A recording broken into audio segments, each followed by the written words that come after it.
Hello and welcome to the No Sweat podcast, ladies and gentlemen.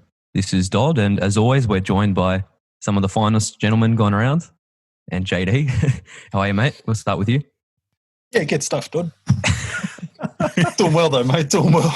Good to Thanks hear for from you, the drive by. You started early. I'm going to put you down for 1 point. Oh, off to a fly already. Jimbo, Yep. how you going, mate? G'day, mate. Reporting for duty. Sunday, we're ready to record. Love to see it. And Luca, how are you, Chief?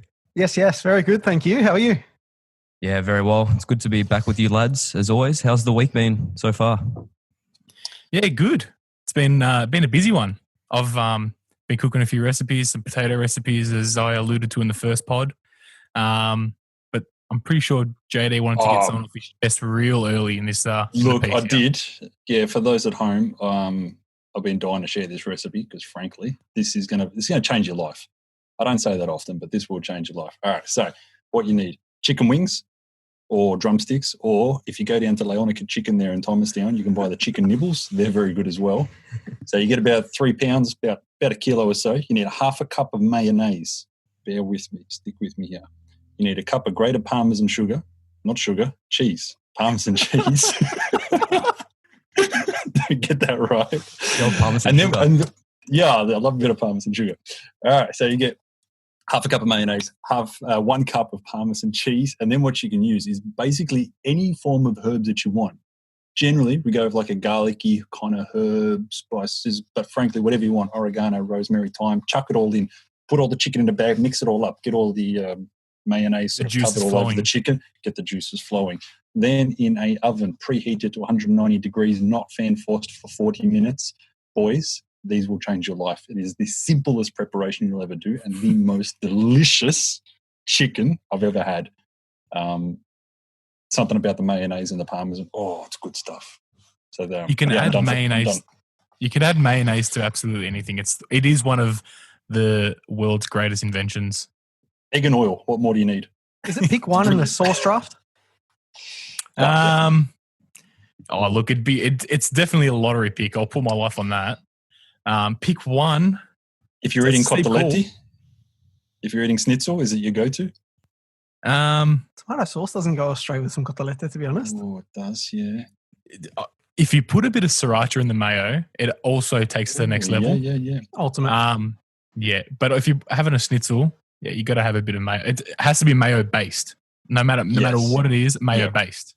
Yeah, that's the beauty of mayo, really.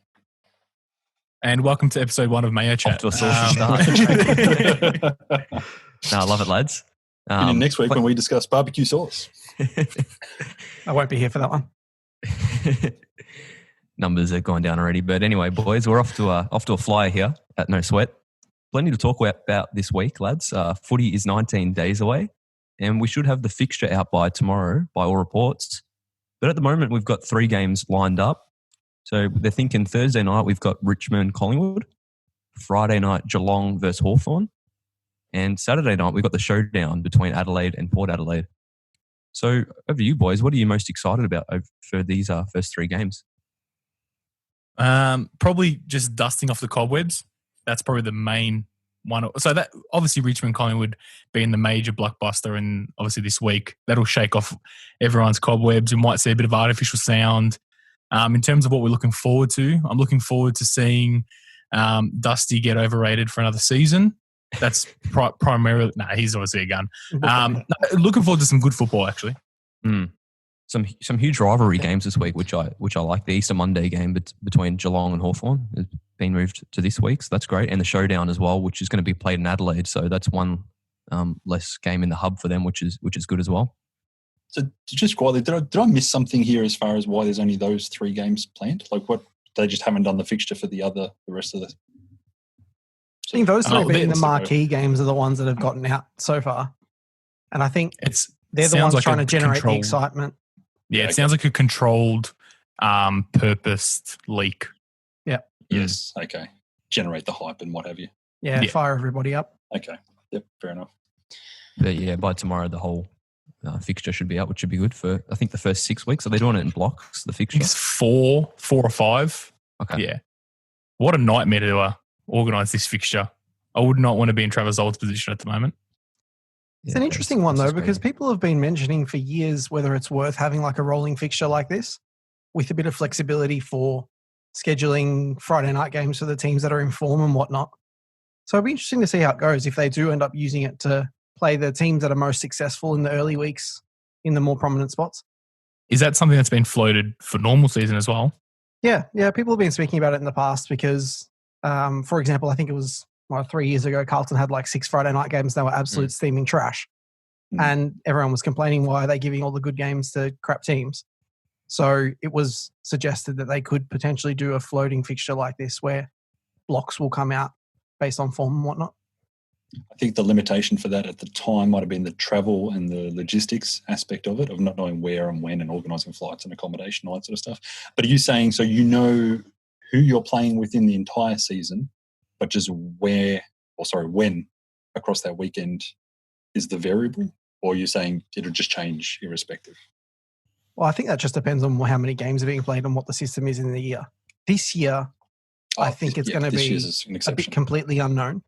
But I think the theory was for a normal season to have the teams known but the slots unknown. Yeah. So you can be flexible in terms of what time the games are played. Instead of a Sunday 2:00, you might play a Friday night under lights. Is there any other sports that actually do that? Yeah, NFL does the primetime flexibility. NRL does occasionally change some, but I don't think it's a regular. So do you think it should have been done like with the whole Carlton fiasco? That would have been a good time to maybe do it. I don't know. I almost think that this is a good year to test it out, see how it goes. It's like a pilot season. Yeah, maybe have like a fixed, like the 5-week, see who's rubbish, and then adjust the rest of the season accordingly. Yeah. As opposed to maybe 5-week blocks. This is a good year to test out all different things, really, because you're testing out the 16-minute quarters as well. So that might stick for years to come. We'll see how that turns out. It seems like the AFL is just testing everything out this year, and they might stick them on while they can. Did anyone see Eddie's comments on that? Sorry, Dodd, I've cut you off there. No, that's okay. No, I haven't. No, yeah, Eddie's comments about the 20% less game time. He wants to make it permanent. James, you sound passionate about this, mate. Oh, here we go. How could you ever camp? Okay, we've already dropped 5 games. Now we're going to drop an extra 20% off the game time. How could you ever campaign for less footy? It just sounds ridiculous to me. And I was, as the time of recording, Sunday Footy Show just went past, and I was reading up on what Kane Corns had to say on his famous Volcano segment. And he was pretty much just saying it just makes no sense. Why would we want to shorten the game? He was saying that it would affect those who have made a name of being like powerhouse runners. For example, he brought up the likes of himself. He brought off the likes of like Shane Crawford, Robert Harvey, Cousins, Buckley. He said they made a living out of grinding out that 120 minutes, roughly 120 minutes, and just to let it shine, just to shorten the game to let shorter burst players shine. It probably would appeal to those who aren't as interested in the footy. So you got someone's wife who's watching; she might get more excited. But is it worth it? Is it worth it to take away that 20%? I think the theory is that they'll get more people to the games, the less major games. So like a North Melbourne versus Gold Coast, for example, they might get more attendances because people might have more time to go to the game, and the game might mean more because there's less time during the game. So what are we talking cutting the game time? So what we're saying, like a 4-hour block into a 3.5-hour block? Is that kind of what Eddie was getting? Because for the sake of saving for like half an hour, it's not going to deter me, or it's not going to be the motivating factor for me going or not going to a game.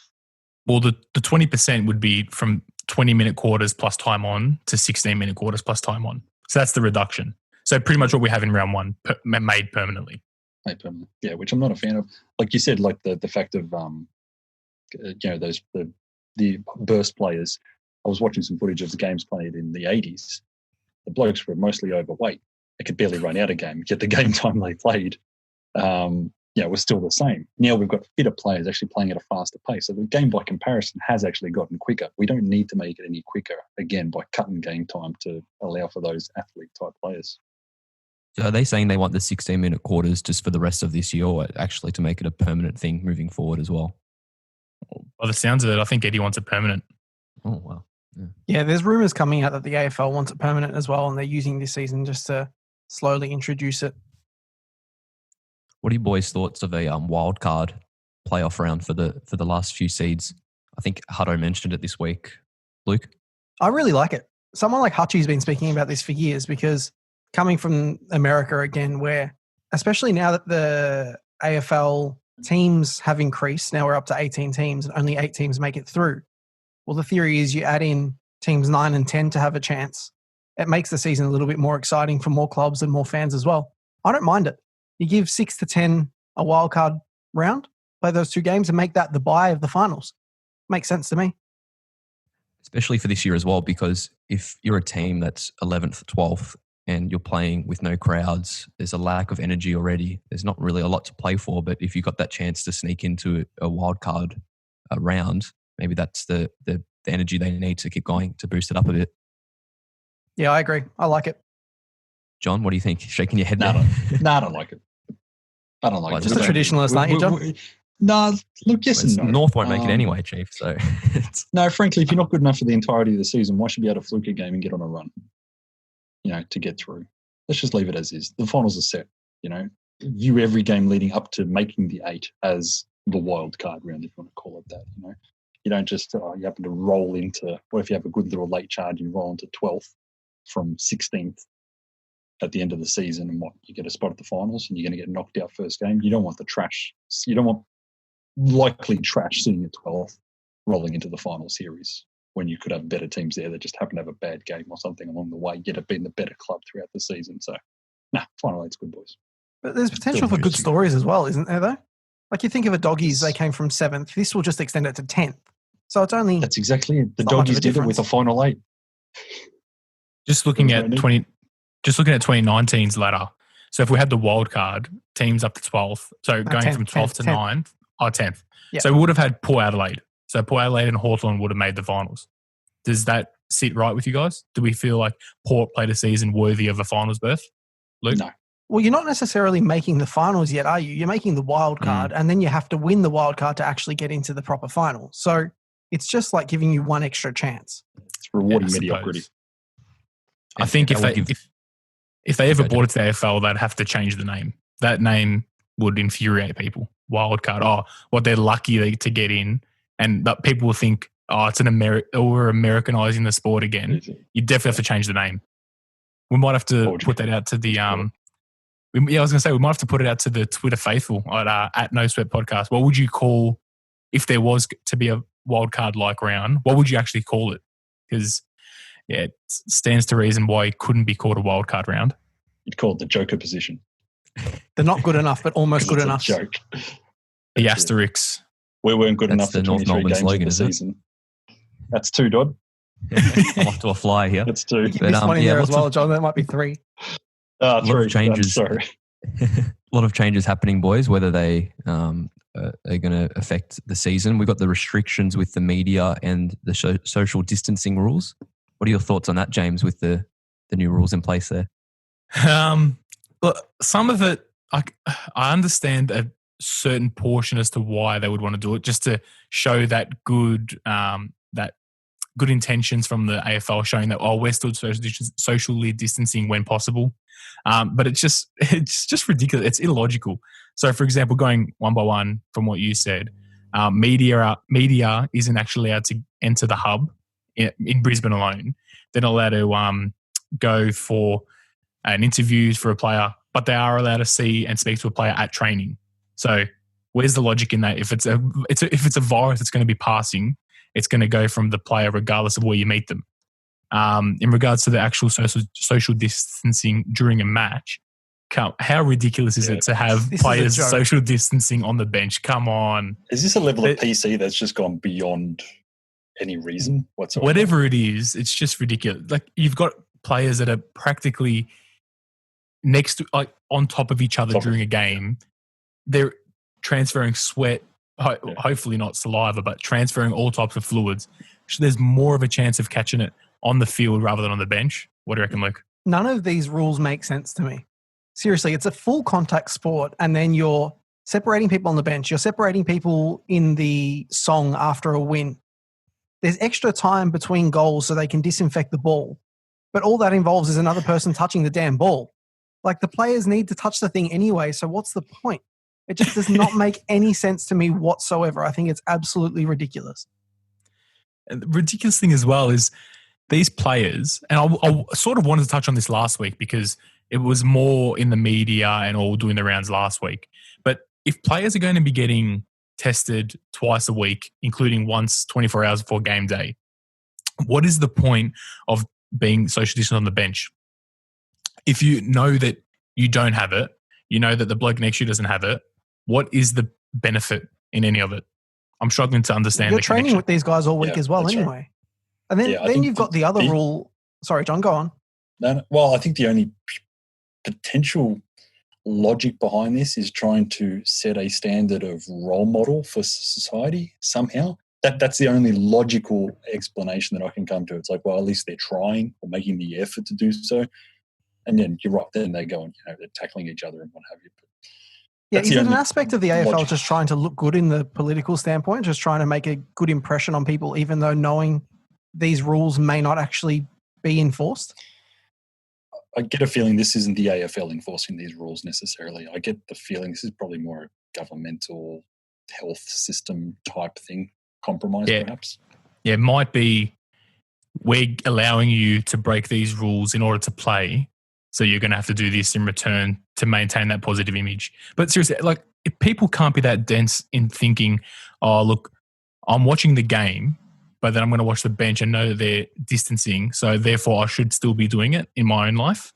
It just sort of plays on how, this probably will sound terrible, but would play on how silly that the government thinks that Australia is at the moment with all the things that are going on. That's just my take. Yeah, and then to add to that, not only do we have these rules in games and in training, but the players' personal lives as well. They're kicking people out of their houses. You can't live with a housemate anymore. The AFL's paying for players to move out, so they're not living with people who aren't part of the AFL system. No girlfriends, no casual relationships. How far do you want to control people? Like, if they're being tested regularly anyway, what's the big deal? Yeah, agree. I understand. Yeah, I think that's the hardest part that we're all struggling to, is the logic behind any of this. But, yeah, I don't know. I think it's just reflective of society at the moment. Yeah. Well, speaking of training and all that sort of stuff, we've seen now players have returned to training and they're back on the track. It was actually pretty interesting that there was a few notable absences, I guess you could say. Obviously, Aaron Norton hasn't returned and will most likely not play in round 2. Is anyone concerned by that? What did he miss? Sorry, what happened in round 1? Like, did he play round 1? He's had niggling knee injuries. Okay. I'm not entirely sure if he played. I'll check on that. He had surgery in the preseason, I know. I'm not sure if it was affecting his round 1, though, but I think he already had injuries in the preseason prior to all of this happening. Okay, fair enough. But he's not the only player that's come up short, though, Jim, right? There are other players that are still going to miss out this week. Yeah, absolutely. Norton did play round 1, had 2 touches. Okay. Yeah, probably should have played. I think he may have aggravated his knee injury or whatever it was. Speaking of what you were just saying, Luke, obviously Joe Danaher, what do we all feel about that? Obviously that's media this week. Is it still OP that he's struggling with? Yeah, it's groin. These days? Yeah. Okay. I don't know if it's OP per se, but it's definitely groin. Those groins are hard to shake off when you're a big fella like that as well. They can stick around for a while. What's the latest on Buddy? How's his health looking for round 2? He looks ready. Back. Well, he's training, yeah. Is he? Yeah. This is great. One of the biggest winners from this period. Sydney getting Buddy back, one of the most exciting, skillful players in the competition on his day. Could be a huge boost to their season with having him. They would have missed him for half the year, basically. Whereas now he'll be there for almost every game, really. Huge inclusion. Sydney aren't going anywhere this year, though, even with Buddy. How do we feel about Jesse Hogan returning? Obviously, that's a good news story. He's returned to training. Why was he gone? And I don't mean to be completely ignorant to this, but was it the mental health issue, like going one back? Is that what it was? Yeah. Okay. Yeah. Yeah. Oh, it's good. Good to hear. Good to see Yeah, he's got his it's life. good for Jesse and excellent for Freo if they can get him back. Again, another player that they would have thought would have missed a big chunk of the season, potentially all of it. And they may have him for the whole year again. And he's, again, another really damaging player on his day. Is he a waste? I don't want to use the word wasted, but is he an underused talent, I guess, in the AFL as far as potential? Because I remember they were really hyping him Untapped up. potential. Untapped potential, yeah. Wasted talent's a bit harsh on the bloke. But I remember Gary Lyon was pumping the bloke up early days. And it just hasn't. Yeah, just hasn't been able to get on the park recently with Freo especially. Obviously, he had those stress fractures in his foot that kept him out. And I think... Back injuries as well, I think. Yeah, he's had really niggly injuries that sort of the ones that don't go away in a way. Yeah. Yeah. I think as soon He as did show the a lot mental of- health component gets involved, though, footy doesn't mean anything anymore and the talent's just irrelevant. There's a lot more important than footy for him, but it's good to hear that he's at least feeling good enough to get back out and training now and potentially playing soon. So we'll see what happens. Yeah, well put, Luke. He could be one of those players that takes a leap this year. That John and James. Jim and James. I like that, Jim and James. Not bad. They've got a few players or a coach or a team that could make the leap this week that they're going to share with us. We'll start with you, Johnny. Who do you think is going to take the leap in 2020? Well, I think it's no secret that I'm thoroughly underprepared for basically every segment that we cover in this podcast. However, I've done some research. And That's a concern. My man. Don't Nick do it, John. Clarkey. Don't do it, John. Nick Clarkey. No way. Taking the leap. Now, boys, let me just hit you with some facts, okay? 21 years old, 198 centimetres, great size, athletic build, actually struggles to put on weight, which is great for a big man because you can always put on weight. You can always just eat more. Won the Frosty Miller Medal, which is the highest goal kicker in the VFL in 2018. Last year, 2019, 26 goals. In how many games, John? 17 games. 17 games, 26 goals for a 21-year-old or 20-year-old at the time. They say the big men take longer to come on. Here is a kid with huge potential. Now, this is ignoring the fact that he was national draft pick number 73. So is now that low, was he?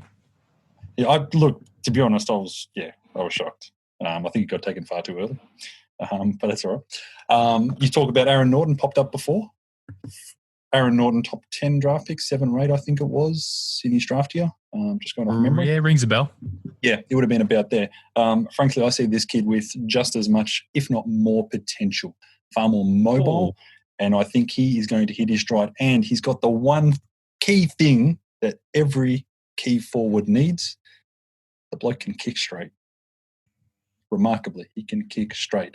Now, he served, like I said, 26 goals last year, equal second at North, which is a fair effort considering we've got Benny Brown there. He's been pumping, 60 plus for the past couple of years. This kid will be a star. I'm going to call it. I'm going to say it. He's going to be a star. There. He's going to be a star. He runs. What's your time frame? Great work ethic. Are you saying 2020 he's going to explode, or 2020 is going to make the leap towards exploding? I'm going to say he's going to make the leap because, frankly, this year is all a bit funny. I don't think anyone can say with absolute confidence just because of the whole changing of everything. But look, he's going to make an impact without a doubt. Come 2021, the kid's going to launch. He's going to be kicking 50 plus comfortably. I don't actually mind that, John. To be honest, he is very good. He's got one of the great nicknames. Obviously, we all know that. Oh, super lucky. Just out of interest, how old is Ben Brown? I'd have to double check it. I think he sits around the 26, 27 mark. I'll double check that one there. They might. You know what? They're both still young enough where they could form a pretty good partnership up forward for the Kangas in years to come. I have no issue with Savlaki being up there with one of the best. So, and the other thing I found interesting was, last year Connor Rosie came second in the Rising Star. Nick Larkey's got a better goals per game average than Connor Rosie does, which was one that I was a bit surprised by. He has played less games, but still something that impressed me a little bit. Well, that's one big name to keep an eye out this year. James, who do you have taking a leap in 2020? Well, I don't know if I can be as impassionate and offer an impassioned plea as JD did with my player. I'm not going to be breaking any barriers or taking any calculated artistic risks with my player that I've chosen. But the numbers and the context around him make it an obvious choice for me. In 2020, I believe that Jade Gresham will take the next step. Oh, I don't mind this. Gresham, we all know, small forward, turned midfielder for the Saints. I was a bee's proverbial away from picking Tom Papley, who I'm tipping should start for the Swans this year. Even though he didn't get the move away from the club that he wanted, his downturn in 2018 from 2017 deterred me from picking him. So back to Gresham. He has had a year-on-year improvement to his stats. So just for example, disposals, he's gone up 2017, 14, 2018, 17, 2019, 22 and a half per game. He sees improvement, obviously, in all his other stats.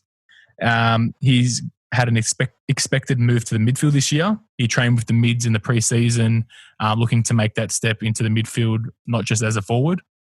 He started on the ball in round 1, which further proves that he is going to be used as a midfielder by Rats. And generally speaking, when this happens, you know a player should be making the next step. When they've been identified by their club as someone who can move into the midfield, you're expecting them to become sort of pushing from above average to the, I'm not going to call him elite, but that sort of above average tier in the team. So yeah, it's that type of moving into the midfield that's really made me want to watch Gresham's progression at the moment. He didn't look out of place in the State of Origin game as the youngest player afield. Obviously, that feels like an eternity ago, but that was only just in March. So that was only 11 weeks ago, I think, by memory. I like this. Where do you see him playing his best footy though, Jim? Well, seeing as he started on the ball round 1, they're looking like they want him to be taking the first centre bounces. So just say we're in a 16-minute quarter now. He'd probably play the first 5 in the guts, and then I think he will still be rotated through the forward line periodically, just because he has that goal sense. Like, he's kicked 91 goals already in his short 82-game career. So he's got that smarts around the goal. So I think he'll be used predominantly in the guts, but switched through the forward line. Does that sit well with everyone? Look, he's probably a little bit on the short side, I guess, by comparison for a lot of the modern day guys. He's only, 5'10", which is a little bit on the small side. So I think that's why he's but in the same way, that's also an attribute in the sense that he can go forward and become that real nice sort of dangerous forward there as well. So, no, good. I'm happy with most of that, Jim. Nice. Yeah, I think he needs to put on a bit more weight as well. Yeah. Going off AFL tables, he's sitting just on 79 kegs. So obviously he needs to put a bit on. But yeah, he didn't look out of place in the State of Origin game. He kicked 2 goals, 15 touches. In round 1, he did do his PCL, so his knee, but he should be cherry ripe for round 2 after having the 10-week odd lapse to heal up.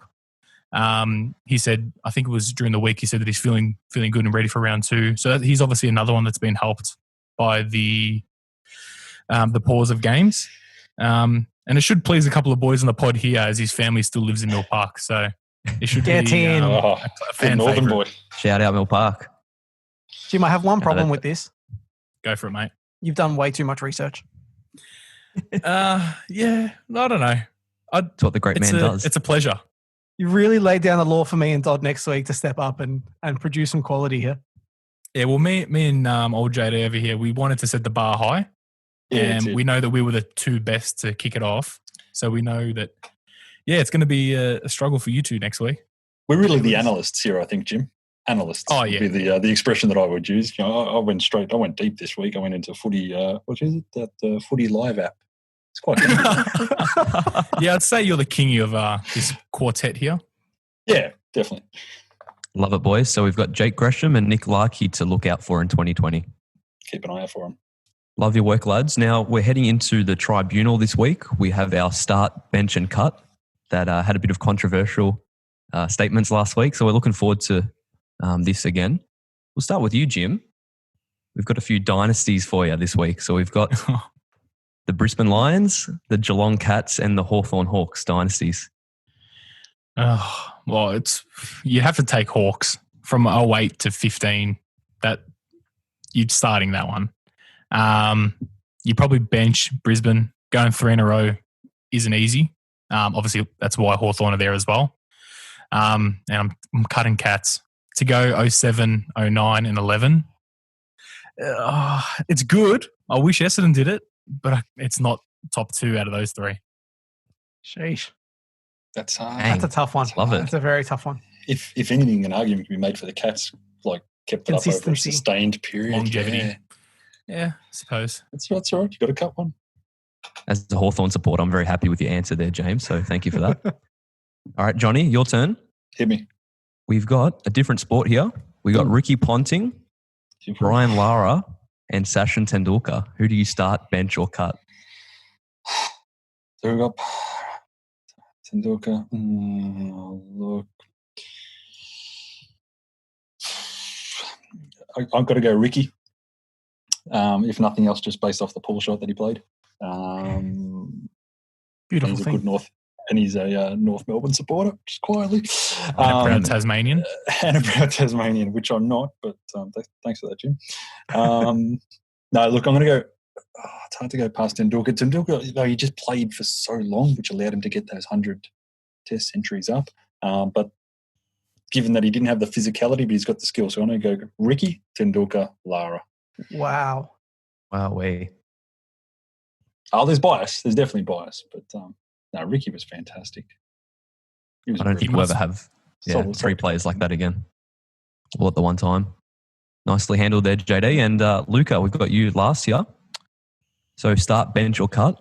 We've got either your favourite pasta dish, coffee, or Chris Judd. Gee whiz, I have great love for all 3 of these things. You said my favourite pasta dish. That's correct. All right, so that's getting cut because I can have all the other pasta dishes because there are plenty of them. Oh, That's a sneaky loophole there. Can we just make a float? Can we just make a change on the float? All pasta. All pasta. Does that include noodles and ramen? Of course not. Okay, well then Since I'm when is still cutting ramen pasta? I'm cutting pasta. I'm starting Chris Judd because he's the GOAT and benching coffee because I can go without it. Ooh, controversial. I thought Judd was going to get the cut. short end of the stick there. Now, there's so much food to be had, Jim. You're telling me. Yeah. Nicely handled, Luke. Judd started. Bang.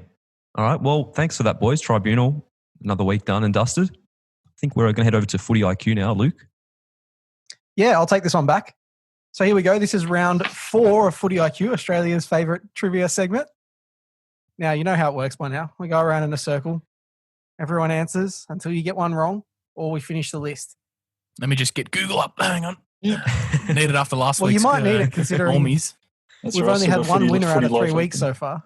Congrats to Dodzy for last week, by the way. I had to dumb it down this week for you guys. We've only got 11 winners on the board. So this one, you've got an advantage for as well because we've had discussions relating to this topic recently. So here we go. We're going to go in the order of Dodd first, JD second, James third. Past 20 years, 11 names on the board, and I'm probably throwing myself under the bus for this one. Wooden spoon winners since the year 2000. Well, I'm going to start with Carlton then for sure. Yep, they're the clear winner. 5 of the 20 wooden spoons. 25% of the last 2 decades. It's ridiculous. What do you got for me, John? Gold Coast Suns. They have done that twice. 11 and 19 last year. Good, fresh memory for you, John. James? I'll bring up a fresh memory that's still open. Still open. I'll start again. It's still an open wound. I'll go Essendon. Yes, only one in there. 2016. Dodsy. 8 to I'm go. going to go Melbourne Demons. Melbourne Demons have 2. 2008, 2009, back to back. JD. Yeah. Come on, John. Yeah, no, look, I'm not very good at this, I'll admit. But we'll go with St Kilda. St Kilda are on the board with 2. The year 2000, the first year available, in 2014. Can I just say, we did number 1 draft picks a few weeks ago. You should be able to remember this. Yeah. Yep. James, your turn. Well, let's go for the Brisbane Lions. Brisbane Lions have only one, but yes, they are in there, 2017. Doddsy. I'll go Richmond. Richmond are correct. 2004, 2007. Deledio was one of those picks, I think. Of course. If I'm not misremembering. John. At a punt. 4 names on the board, by the way. So 4 left, 4 left. which means for me to win this, I have to get the last one. Great. GWS. GWS are correct. 2012 and 13 back-to-back their first 2 years. James. So this is the pointy end. Let's Do you go. want me to give you the years remaining? Nah, not yet. Hawthorn? Has that been said? I can't remember. Hasn't been said for a very distinct reason because Oh, no good. Wowee. Hawthorn have not won. They came equal points in 2004 with Richmond, but Richmond that won counts. the spoon that year. It does not count, my friend. They did not get the spoon. Dodds, 3 names on the board. Oh, this is And to getting kick tough. James out. 2001, go with- 2003, 2010. 2010. I'm going to go for the Western Bulldogs. You've got it. Adam Cooney was the man they took. So 2003. Now, John. I might have to do a bit of reading up on how Yeah. Luke Hodge was the number 1 pick. Oh, yeah, I've got that one. It's a fair point, actually. So just confirm how many we got left? 2 to go, John. 2 to go.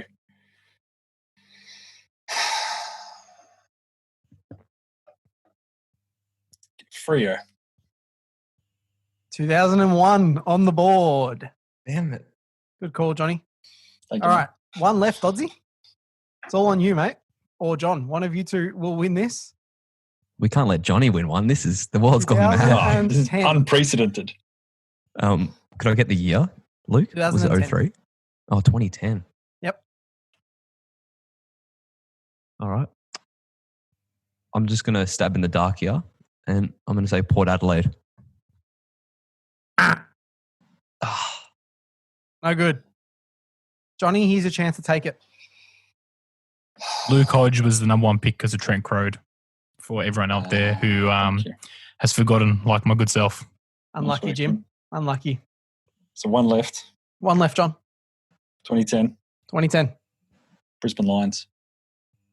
I think we've already said Brisbane, John. Oh, have Yeah, we? I said So Brisbane, you yeah. might cop Oh, another. so does that not count then? I'll just get another stab at it? Boys, what No, do you then think? it's Do my we give turn him again. another chance or is he gone? Give him a crack. Come on. Come on, mate. Doddsy wants to Playing win with a this. disability. He does. He wants to win it so bad. Dodds wants to go back to It's back. back He's to gotta- me he's gotta because we stick both to got it lost. The Hawthorn, yeah. So who's claiming this one? Look, I'm just Raptors, not North, because we haven't ever won a wooden spoon. All right, here's what I'm going to do. I'm going to Um, flip a coin. Yeah, go. That's fair. Now, heads is John gets another chance. Tails is no winner this week. So here we go. Righto, I'll call. Tell me when it's in the air. Heads. I've already told you what they are, mate. We have to And call it or it's just- finished on heads. So, John, yes. one last chance, Fine. mate. One last chance. Final team.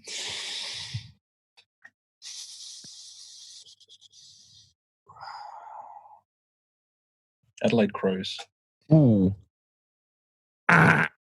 No good. So